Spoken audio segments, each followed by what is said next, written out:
வணக்கம் நண்பர்களே. இது வந்து விஸ்டம் அகாடமியோட யூடியூப் சேனல். விஸ்டம் அகாடமியோட யூடியூப் சேனல் எதுக்காக அப்படின்னு பார்த்தோம்னா, டிஎன்பிஎஸ்சி படிக்கக்கூடிய மாணவர்களுக்காக கண்டென்ட் நிறைய கொடுக்கக்கூடிய சேனல்.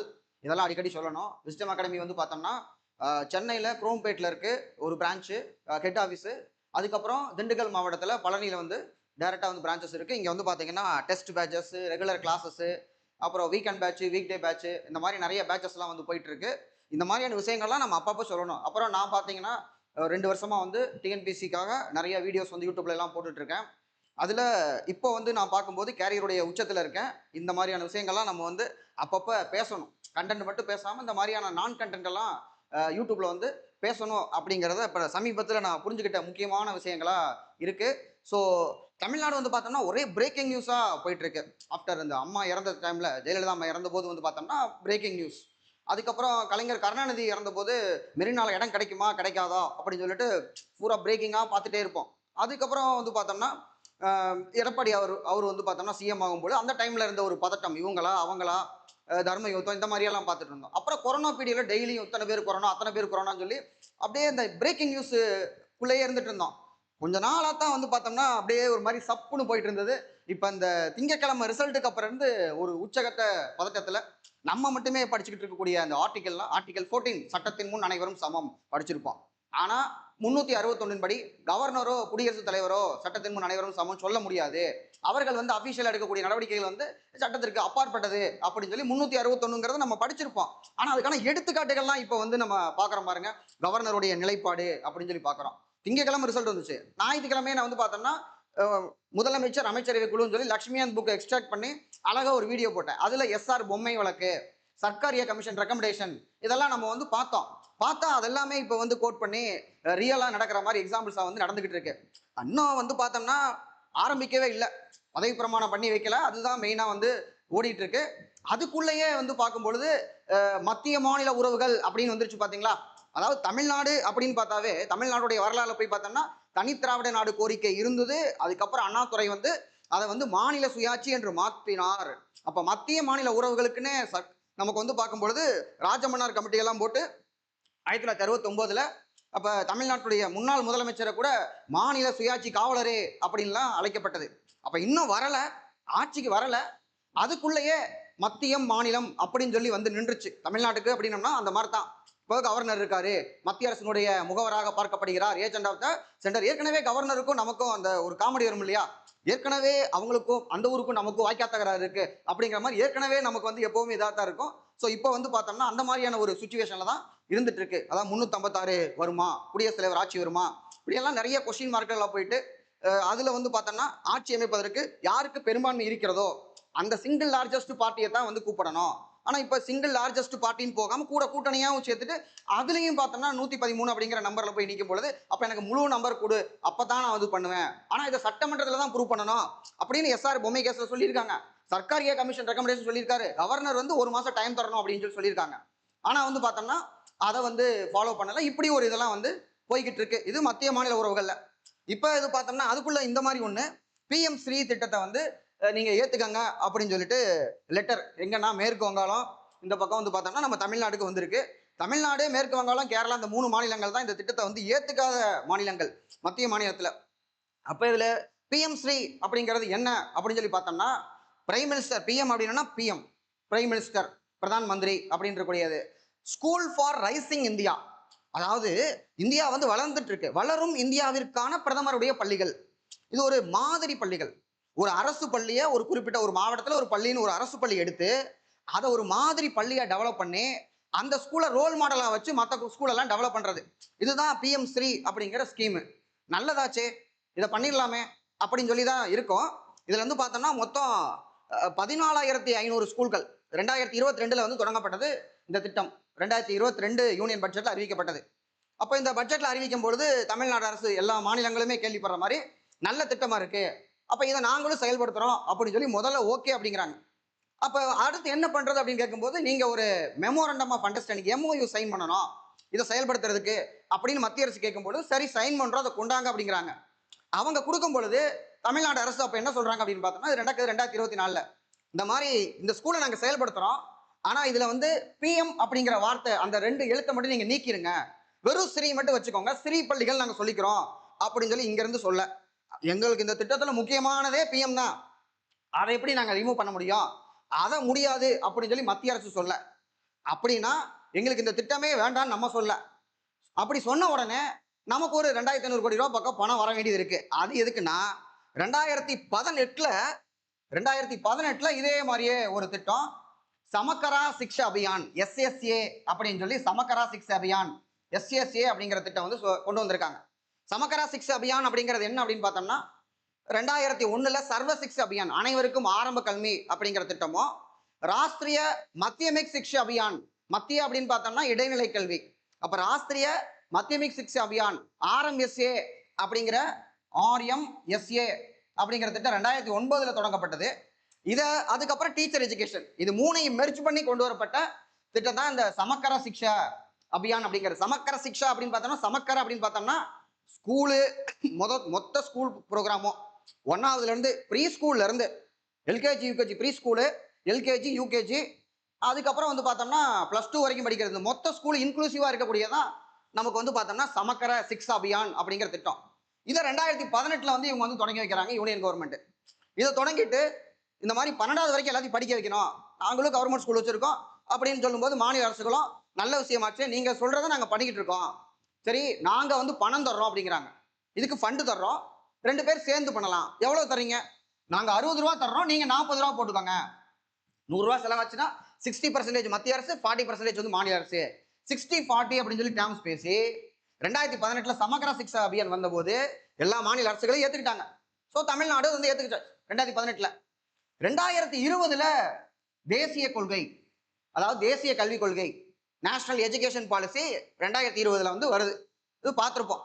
இதுல வந்து பார்த்தோம்னா அதுல 5வது வரைக்கும் நீங்க வந்து தாய்மொழி படிக்கலாம் இருக்கு, அதுக்கப்புறம் மும்மொழி கொள்கைன்னு ஒன்று கொண்டு வராங்க, 3 லாங்குவேஜ் ஃபார்முலா.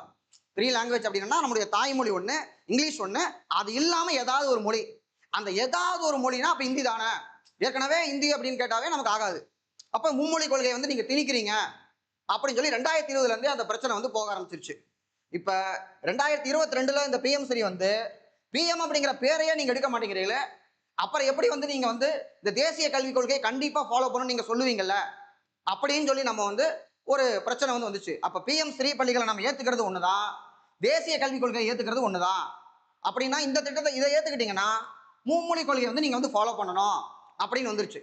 இப்ப 2024ல பிஎம் ஸ்ரீ வேண்டாம், இதுக்கான பணத்தை மட்டும் கழிச்சுக்கிட்டு சமக்கர சிக்ஷா அபியான்ல நீங்க எங்களுக்கு சொன்ன மாதிரி அது 60% நிதியை கொடுங்க அப்படின்னு சொல்லி தமிழ்நாடு அரசு கேட்க, அது கொடுத்தா நாங்க மொத்தமா தான் தருவோம், பிஎம் ஸ்ரீயை ஏத்துக்கிட்டு இதுக்கான ஃபண்டை வாங்குங்க, இல்லாட்டி மொத்தமா உங்களுக்கு பணம் கிடைக்காது அப்படின்னு சொல்லி சொல்ல, அதுதான் எஜுகேஷனுக்கு வந்து பணம் வராம போச்சு.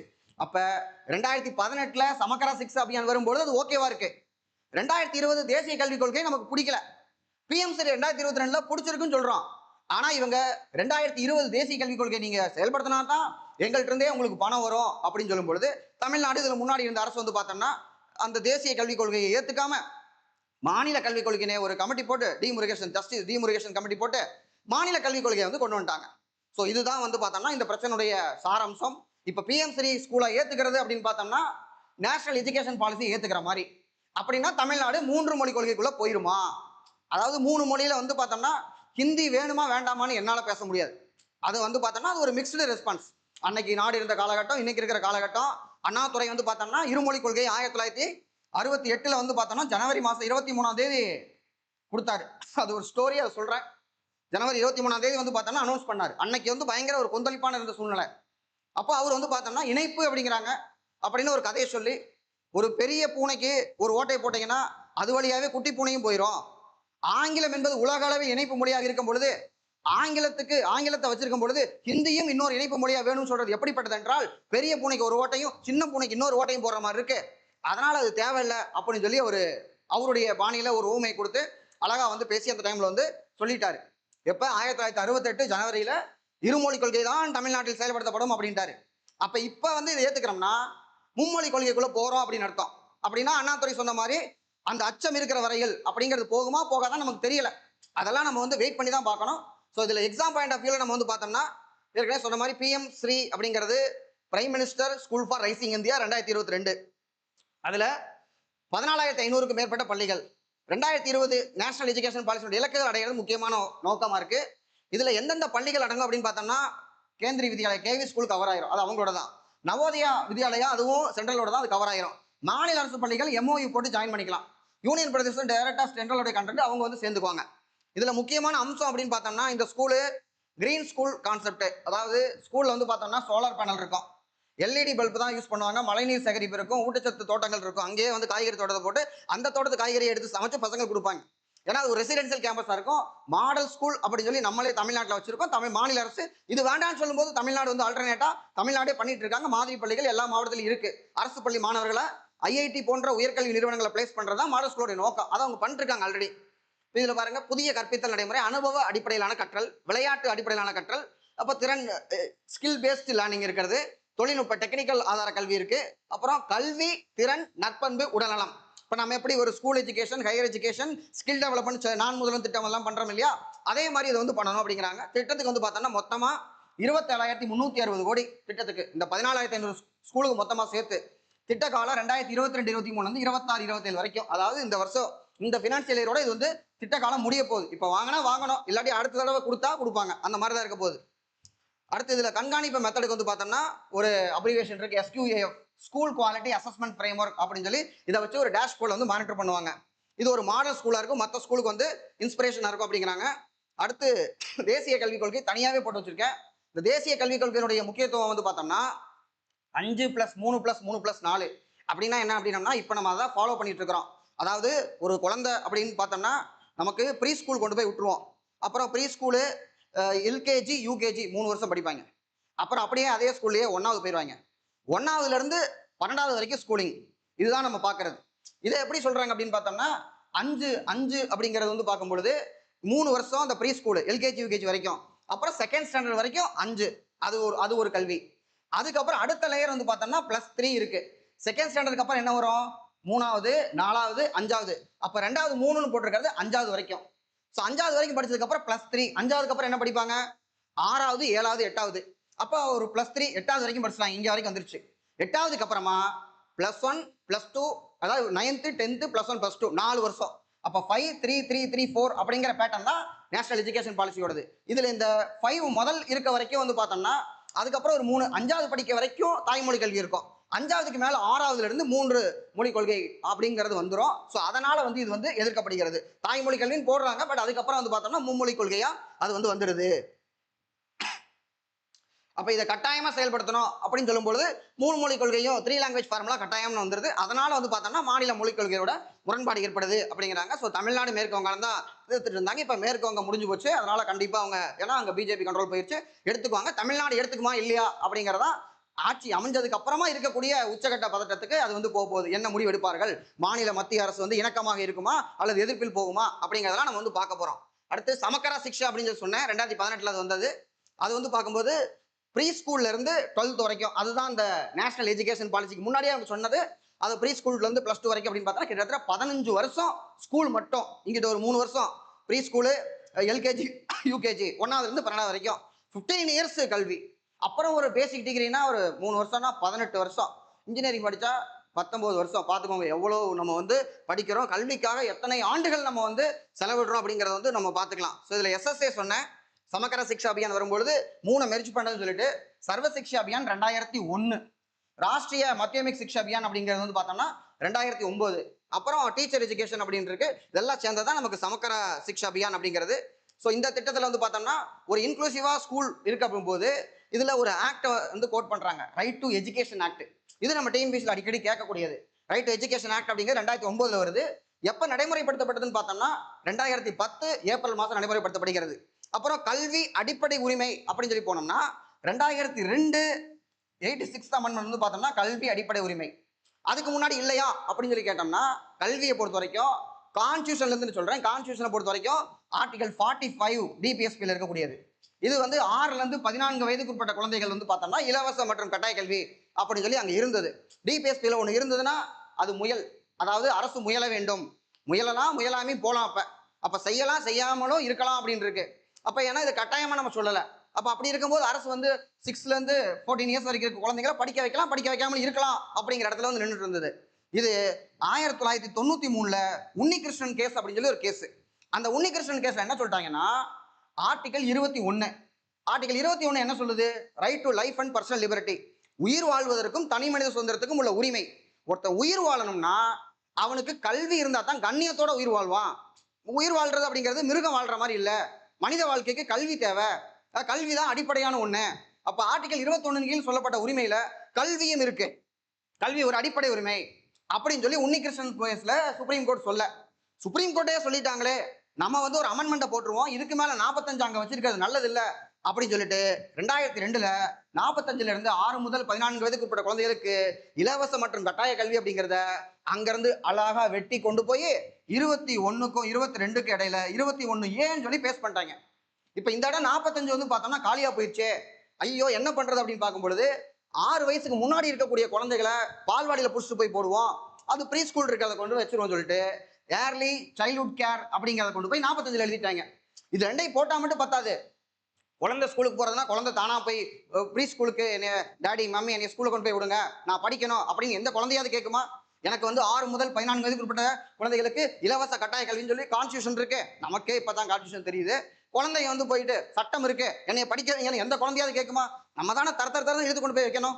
அப்ப பேரண்ட்ஸ் வந்து அவங்கள குழந்தைகளை படிக்க வைக்கணும், இந்த வயசுல இருக்கவங்கள படிக்க வைக்கணும் அப்படிங்கிறத அடிப்படை கடமைகள்ல 11வது கடமையா 51ல A small letter K, K for கல்வி ஞாபகம் வச்சுக்கோங்க.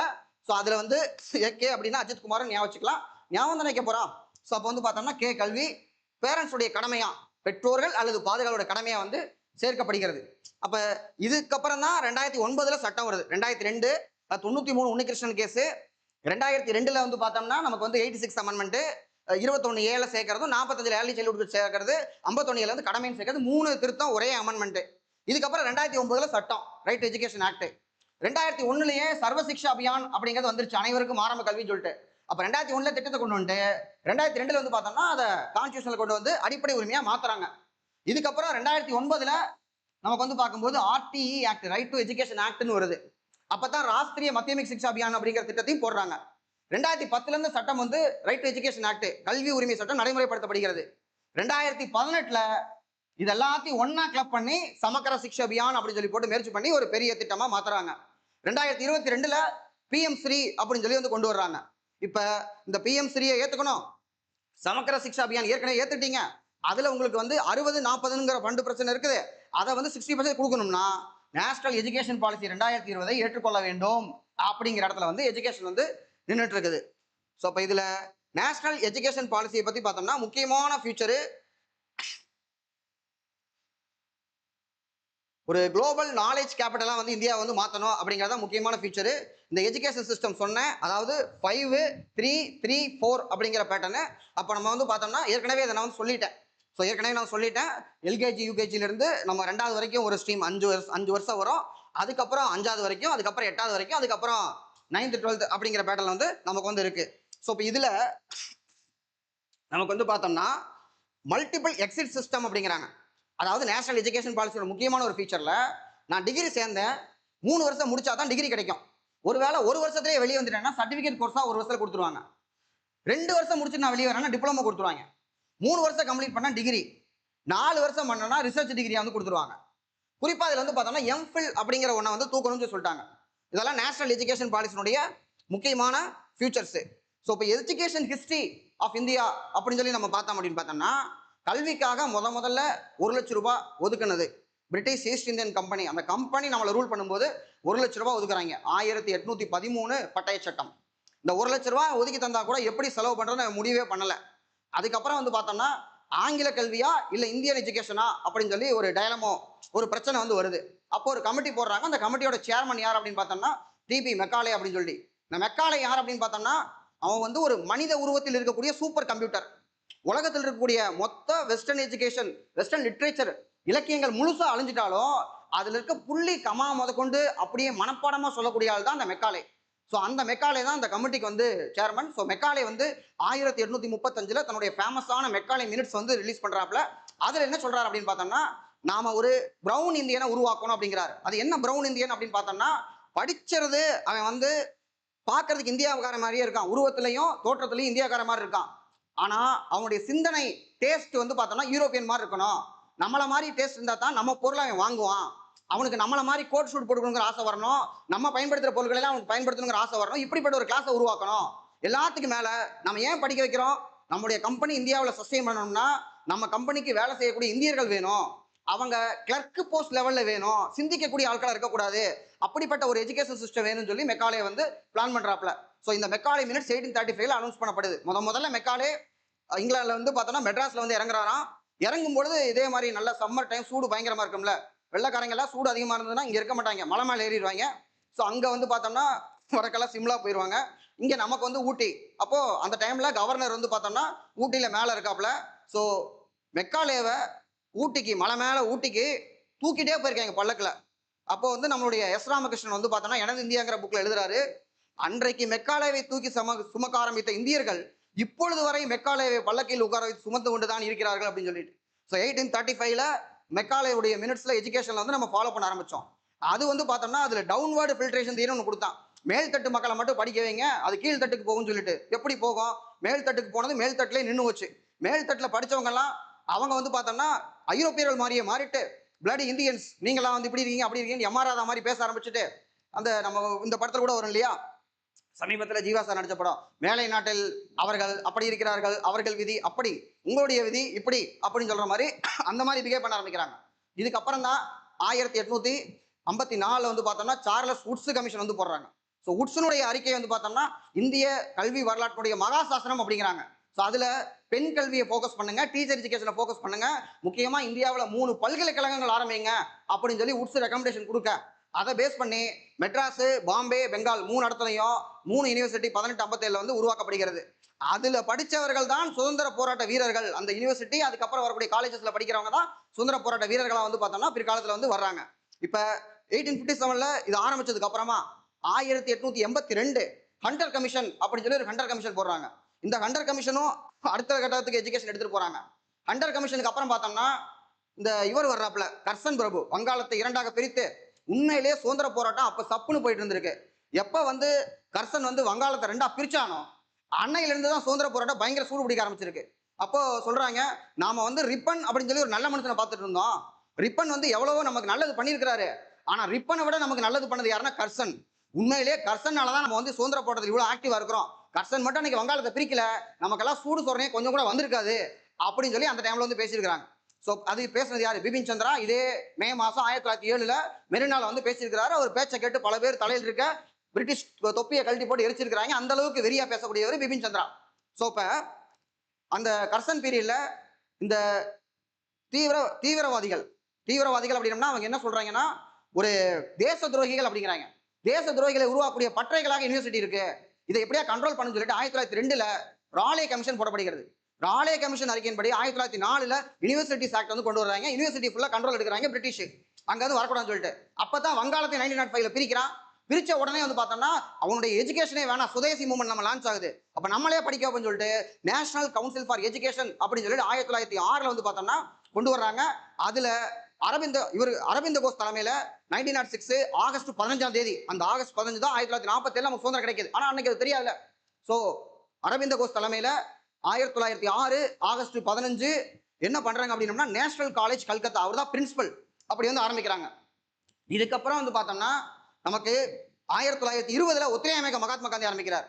அப்ப 1921 அவங்க ஸ்கூல் வேணாம், அவங்க காலேஜ் வேணாம்னு சொல்லும் பொழுது குஜராத் வித்யாபீடம் காந்தி ஆரம்பிக்கிறாரு, திறந்து வைக்கிறார் காந்தி 1920. 1921 பீகார் வித்யாபீடம், காசி வித்யாபீடம், அதுக்கப்புறம் வந்து பார்த்தோம்னா இந்த மாதிரி வித்யாபீடங்கள்லாம் ஆரம்பிக்கப்பட்டு இந்தியன் எஜுகேஷன் வந்து ப்ரமோட் பண்றாங்க. அப்புறமா வந்து பார்க்கும்போது ஒத்துழையாமைக்கத்துக்குலாம் அப்புறமா 1937 மகாத்மா காந்தியினுடைய கல்வி கொள்கை அடிப்படையை வச்சு வார்தா கல்வி திட்டம் அப்படின்னு சொல்லி ஒரு திட்டம், அடிப்படை கல்வியை போதிக்கணும் அப்படின்னு சொல்லி வார்தா கல்வி system, education system 1937 Zakir Hussain தலைமையில கமிட்டி போட்டு அதை வந்து கொண்டு வராங்க 1937. இதுக்கப்புறம் 1944 வந்து பார்த்தோம்னா சர்ஜன் கமிஷன். இந்த சர்ஜன் கமிஷன் 1944 அவர் தான் வந்து பார்த்தோம்னா அந்த 6 முதல் 14 வயதுக்கு உட்பட்ட குழந்தைகளுக்கு இலவச கல்வி அப்படிங்கிறது அப்பயே சொல்றாரு. எப்ப? சுதந்திரத்துக்கு முன்னாடி 1944. இதுக்கப்புறம் நம்ம வந்து சுதந்திரம் வாங்குறோம். சுதந்திரத்துக்கு அப்புறமா அதுல தான் பார்த்தோம்னா கான்ஸ்டியூஷன்ல நமக்கு ஆர்டிகல் 45 இருக்கு. 45 வச்சு அந்த ஸ்டோரி சொன்னேன் நான். 6 முதல் 14 வயதுக்கு உட்பட்டவர்கள் எல்லாத்தையும் படிக்க வைக்கணும்னு சொல்லிட்டு. ஏன் அதை வந்து அடிப்படை உரிமையா கொடுக்கல? அடிப்படை உரிமைனா கட்டாயமா நம்ம கொடுக்கணும். அன்னைக்கு நம்மள்ட்ட காசு இல்லை ஸ்கூல் ஆரம்பிக்கிறதுக்கு. அப்ப எல்லாத்தையும் படிக்க வைக்கணும்னா அன்னைக்கு வந்து அரசனுடைய பணம் வந்து இடம் கொடுக்கல. ஸோ அதை 45ல் போட்டு முடிஞ்சா பண்ணுங்க, முடிஞ்ச வரைக்கும் பண்ணுங்க அப்படின்னு சொல்லி விட்டுட்டாங்க. அப்ப கமிட்டின்னு பார்க்கும்பொழுது 1948லயே என்ன பண்றாங்க அப்படின்னு பார்த்தா 1948ல டாக்டர் ராதாகிருஷ்ணன் அவர் தான் வந்து பார்த்தோம்னா முதல் துணை குடியரசுத் தலைவர். அவருடைய தலைமையில ஆசிரியர் தினமா கொண்டாடுவோம் அவருடைய பர்த்டே செப்டம்பர் 5. அவருடைய தலைமையில ஒரு கமிட்டி போடுறாங்க.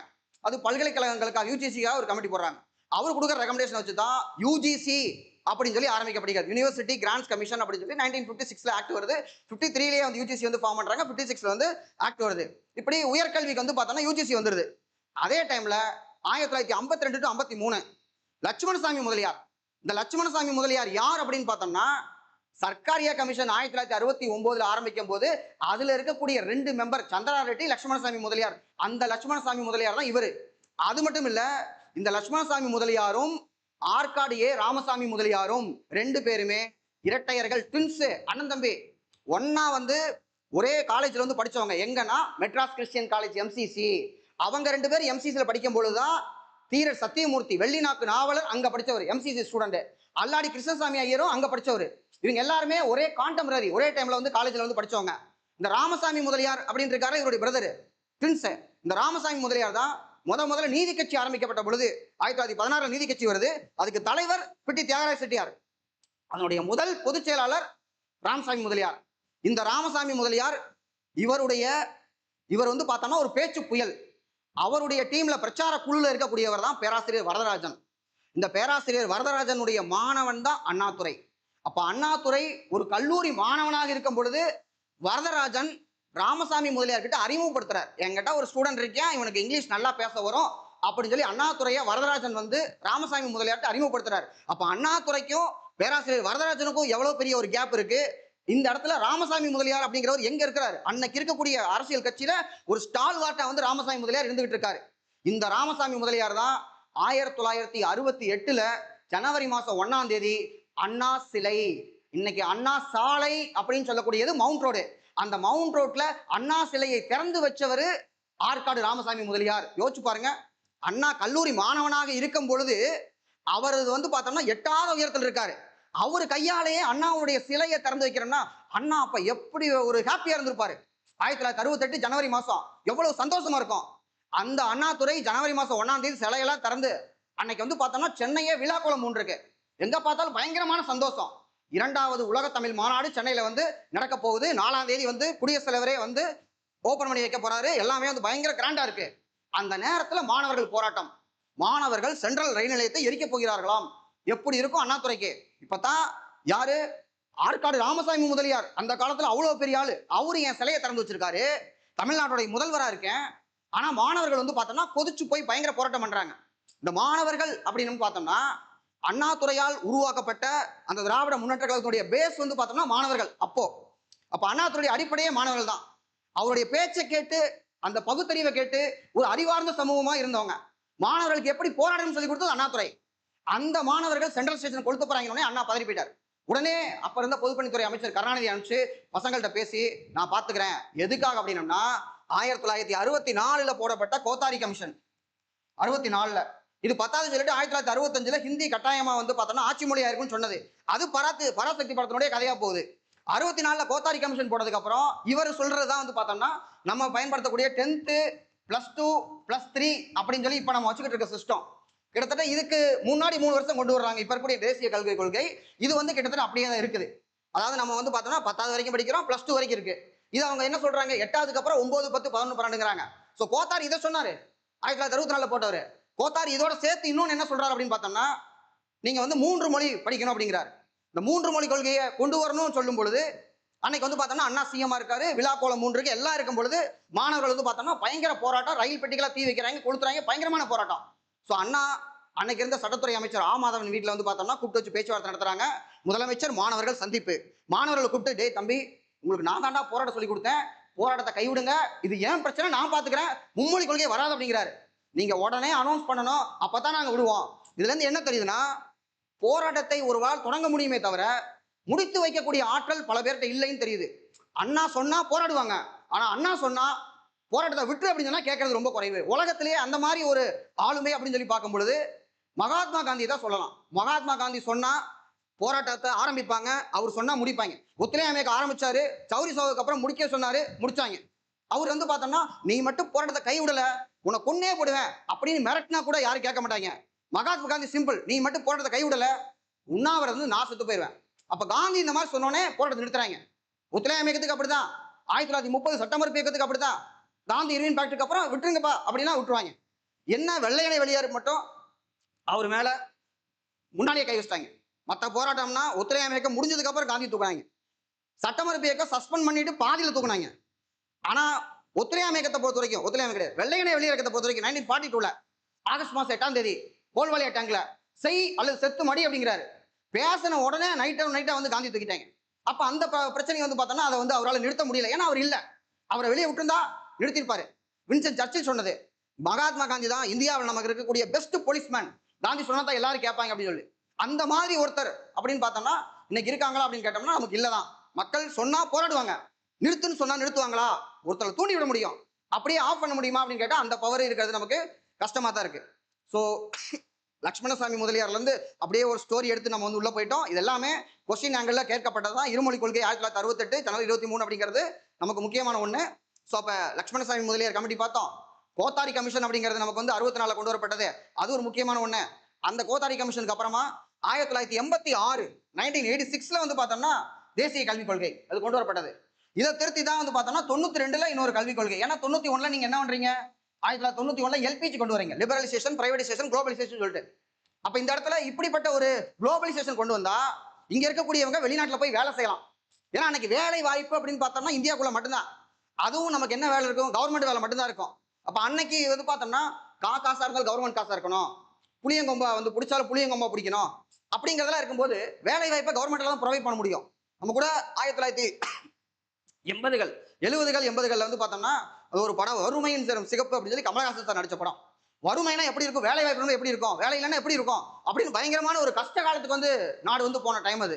அதுக்கப்புறம் 91 வந்து பார்த்தோம்னா எக்கனாமியை நீங்க குளோபலைஸ் பண்ணும் பொழுது இங்க இருந்து வெளிநாட்டுல போய் வேலை செய்யலாம் அப்படின்னு சொல்லி பார்த்துட்டு அப்ப கம்ப்யூட்டர் டெவலப் பண்ணி சாஃப்ட்வேர் அப்படிங்கிற ஒரு வேலை எல்லாமே ஓப்பன் ஆகுது. அப்ப இந்தியாவுடைய எஜுகேஷன் 92 வந்து பார்த்தோம்னா நமக்கு வந்து பார்க்கும்போது மாடிஃபை பண்றாங்க. ஸோ நாலேஜ் எக்கனாமியாக இந்தியா அறிவுசார் பொருளாதாரமாக மாற தொடங்கியது 91 அப்புறம் 92 பாலிசியில இருந்து தான். அப்படி இருக்கும்பொழுது இப்பவும் நம்ம வந்து பார்த்தோம்னா ஒரு குளோபல் லீடரா இருக்கணும், எஜுகேஷன்ல நாலேஜ் கேபிட்டலா இருக்கணும், ஹியூமன் ரிசோர்ஸ் பிரைவேட்டா இருக்கணும் அப்படிங்கிறது தான் இந்த தேசிய கல்விக் கொள்கை அப்படின்னு சொல்லிட்டு 2020 வந்து கொண்டு வரப்பட்டிருக்கு. இதுல ஹிந்தி வேணுமா வேண்டாமா அப்படிங்கிற டயலமோ தான் சோஃபார் வந்து போயிட்டு இருக்கு. ஸோ அது வந்து நம்ம இனிமே காத்திருந்து தான் பார்க்கணும். ஸோ எஜுகேஷன் ஆஸ்பெக்ட்ல நிறைய முக்கியமான விஷயங்கள்லாம் வந்து நம்ம வந்து பார்த்துட்டோம், பழசையும் பார்த்துருக்கோம், புதுசையும் பார்த்துருக்கோம். ஸோ தொடர்ந்து பார்த்துட்டே இருங்க. தேங்க்யூ.